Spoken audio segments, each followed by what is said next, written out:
Hi எல்லோரும் எப்படி இருக்கீங்க? இன்றைக்கி லக்ஷ்மி குழம்பு எப்படி பண்ணலான்னு பார்க்கலாமா? இதுக்கே இந்த பேர் வந்ததுன்னு பின்னாடி சொல்கிறேன். கடாயில் 1 டேபிள் ஸ்பூன் எண்ணெய் விட்டு எண்ணெய் காஞ்சதும் 1 டீஸ்பூன் கடுகு, 1 டீஸ்பூன் சோம்பு, 1/4 டீஸ்பூன் வெந்தயம் சேர்த்து எல்லாம் பொரிஞ்சதுக்கப்புறம் 5-6 பல் பூண்டை தோலோடு இடித்து சேர்த்துக்கோங்க. 10 சின்ன வெங்காயத்தை நைஸாக நறுக்கி அதையும் சேர்த்துக்கோங்க. கொஞ்சம் கருவேப்பிலையும் சேர்த்துட்டு கொஞ்சம் பெருங்காயத்தூளும் சேர்த்துட்டு நல்லா வதக்கி விட்டுருங்க எல்லாத்தையும்.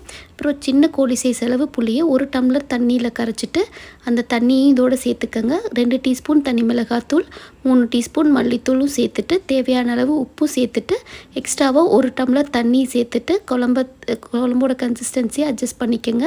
நல்லா கலந்து விட்டுட்டு ஒரு கொதி வந்தோடனே இறக்கிடுங்க. இது ரொம்ப கொதிக்க விடக்கூடாது. அவ்வளோதான், லக்ஷ்மி குழம்பு ரெடி. இதை சுட சுட இட்லி தோசைக்கெலாம் ரொம்பவே நல்லாயிருக்கும்.